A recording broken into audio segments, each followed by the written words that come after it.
Good day everyone, my name is Mark Jan Bongkayaw, base IT 1A, and for today's video, we will talk about what is compassion in your own words.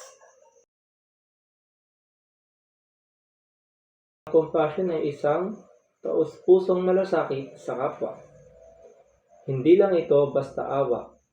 Ito yung pakiramdam na parang ikaw din ang nasasaktan kapag may ibang nahihirapan. Kaya kumikilos ka para tumulong. Isa itong uri ng pagmamahal na hindi naghihintay ng kapalit. Kumbaga, example natin yung napapanood natin sa Facebook, yung mga social experiment na tumutulong sa mga palaboy, namimigay sila ng mga pagkain, mga ganyan. And yun.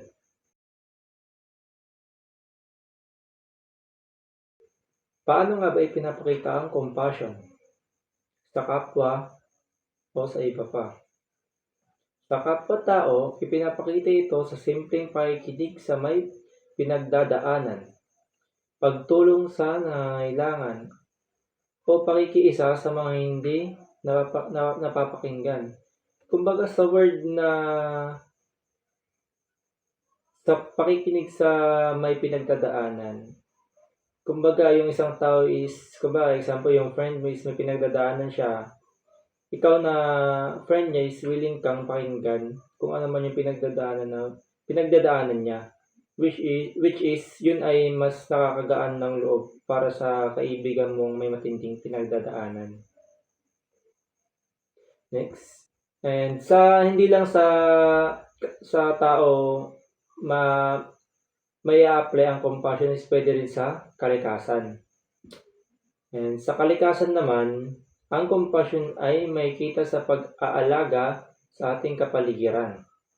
Kumbaga, yung isang example na is yung tree planting. Yan. Isang masasabing word ng compassion yan. Tree planting. Baga sa mga barangay like mga dole, yung tupad, yan. Pagbabawas ng basura, pagtatanim, paggamit ng likas na yaman ng may respeto. Kapag may malasakit tayo sa kalikasan, naiisip natin ang kabutihan ng lahat, ngayon at kinabukasan. Yan. Di ba kumbaga sa barangay natin is per year or twice a year is merong event, kumbaga merong announce ang inyong barangay na recruitment para sa Dole Tupad. Yun. Para sa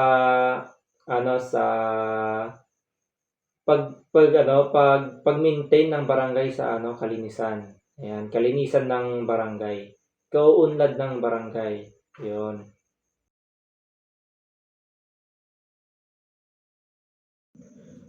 Ano nga ba ang papel ng communal discernment sa pagpapalaganap ng compassion sa PIO at sa mundo?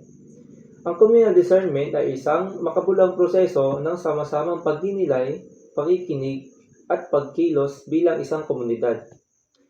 Sa Pan Pacific University, o mas kilalang PIO, ito ay higit pa sa mga pagpupulong o talakayan. Isa itong buhay na proseso ng pakikiramdam sa isa't isa at mas mataas na tawag ng kabutihan. Sa isang mundo na puno ng ingay at kompetisyon, ang communal discernment ay paalala sa mahalaga ang pakikinig hindi lamang sa sinasabi, kundi sa hindi nasasabi. Dito tayo natututo ng malasakit na kolektibo, ng compassion na nagsisimula sa loob ng komunidad at umaabot sa labas ng eskwela, sa tahanan, sa pamayanan at sa buong mundo. Sa pamamagitan ng prosesong ito, natututo tayong pahalagaan ang boses ng bawat isa, lalo na ang mga nasa laylayan. Ang mga desisyon sa PIO ay hindi lamang dapat nakabatay sa kaginhawaan ng nakararami, kundi sa katarungan para sa lahat. Sa ganitong paraan, naisasabuhay natin ang compassion hindi lamang bilang individual na damdamin, kundi bilang kultura, isang uri ng pamumuhay na nakaugat sa malasakit, pakikiisa at pag-asa. Sa huli, ang compassion ay hindi lamang damdamin, it is a way of life.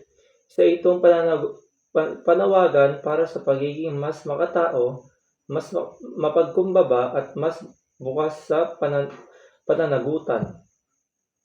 Sa Pan Pacific University at sa mundo sa labas nito. May puwang tayong lahat para magsimula, makinig sa isa't isa, alagaan ang kapaligiran at isabuhay ang malasakit sa bawat araw.